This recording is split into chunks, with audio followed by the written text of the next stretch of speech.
نحمدہ و نصلی علی رسولہ الکریم اما بعد فاعوذ باللہ من الشیطان الرجیم بسم اللہ الرحمن الرحیم رب اشرح لی صدری ویسر لی امری واحلل عقدۃ من لسانی یفقہوا قولی۔ صدق اللہ مولانا علی العظیم وصدق رسولہ النبی الامین الکریم ونحن علی ذالک لمن الشاہدین والشاکرین والحمد للہ رب العالمین۔ ناظرین و ناظرات پڑھیے الصلاۃ والسلام علیک یا رسول اللہ، الصلاۃ والسلام علیک یا حبیب اللہ، الصلاۃ والسلام علیک یا نبی اللہ، الصلاۃ والسلام علیک یا رسول اللہ صلی اللہ علیہ وسلم۔ ناظرین و ناظرات، حضرت بلال کے ایمان پر استقامت کیسے تھی، آپ کس طریقے سے سرکار پر ایمان رکھتے تھے، بہت ہی پیارا واقعہ ہے۔ ناظرین، آپ کو محبت کے ساتھ سماعت کرنی ہے کہ حضرت بلال کے ایمان کا، ان کی ایمان کی قوت کا عالم کیا تھا، آپ کو اسلام سے کس قدر محبت تھی، الفت تھی، لگاؤ تھا۔ ناظرین، ہم سب کو معلوم ہے کہ حضرت بلال رضی اللہ تعالی عنہ امیہ بن خلف کے غلام تھے۔ ناپاک ابن خلف رسول اعظم صلی اللہ علیہ وسلم کا سخت دشمن تھا اور آپ کے خون کا پیاسا تھا۔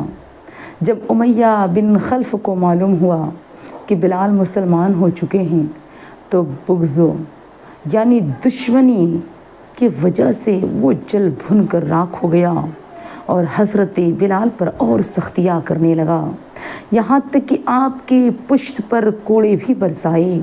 جب پیٹھ زخمی ہو جاتی تو وادی مکہ کے گرم گرم ریت پر آپ کو آپ کا آقا لٹاتا، آپ کی مقدس چھاتی پر سینے مبارک پر اتنا وزنی پتھر رکھ دیتا کہ ناظرین و ناظرات ایسا لگتا کہ آپ کی جان نکل جائے گی۔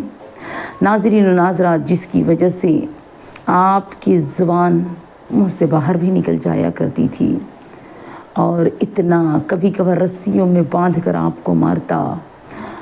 اور ناظرین و ناظرات، تگڑی دھوپ میں بالکل لگتا کہ سورج قریب ہے، ایسے دھوپ میں لٹا کر آپ کو ہر طرح کی تکلیفیں پہنچایا کرتا تھا۔ ان کی گردن پر رسی ڈال کر بدماش جو مکے کے شریر لڑکے تھے ان کو دیتا اور وہ لڑکے پہاڑوں میں آپ کو لیتے پھرتے اس رسی سے، گردن پر رسی کا میری پیاری عزیزات نشان پڑ جاتا۔ مگر ان سارے تکالیفوں کے باوجود حضرت بلال رضی اللہ تعالی عنہ نے احد احد کا نعرہ لگاتے رہے۔ تکلیف ہوتی رہی بلال کو، آپ احد احد کا نعرہ لگاتے رہے۔ زبان حال سے حضرت بلال یہ کہتے رہے، یا رسول اللہ، حلق پر تیگ ہے، سینے پر جلاد ہے، حلق پر تیگ ہے، سینے پر جلاد ہے، لب پہ تیرا نام ہے، دل میں تیری یاد ہے۔ یہ تھے ہمارے اسلاف کے اسلامی جذبے، جانے جائے تو میری پیاری عزیزات اسلام ایمان اور تازہ ہو جائے گا۔ لیکن آج کے مسلمانوں کا حال بڑا عجیب ہے۔ ناظرین و ناظرات، دنیا کی ایک کرسی کے لیے میری اسلام کے مقدس شہزادی اور قرآن کی آیت الکرسی کو بیچ ڈالتے ہیں۔ کہنے کو تھی کہ قوم لیڈر کہلاتی ہے اپنے آپ کو بادشاہ، لیکن حقیقت میں خدا اور اس کے رسول سے اس قدر نڈر ہو گئی ہے، حکومت کو خوش کرنے کے لیے کفار و مشرکین کے میری پیاری عزیزات پھولوں کا مالا چڑھا رہی ہے۔ لیکن ایسے ایمان فروش لیڈر ہیں، بتوں کے سامنے تو ہاتھ چھوڑتے ہیں، لیکن ناظرین و ناظرات ایک خدا کے سامنے ہاتھ چھوڑنے کو تیار نہیں۔ خوف اللہ کا خوف نہیں اور نہیں شرم نبی ہے۔ میری پیاری عزیزاں، ایک دن آئے گا جب تمہیں خوف خدا بھی کرنا پڑے گا اور شرم نبی بھی کرنی پڑے گی۔ فرماتے ہیں اعلیٰ حضرت امام احمد رضا فاضل بریلی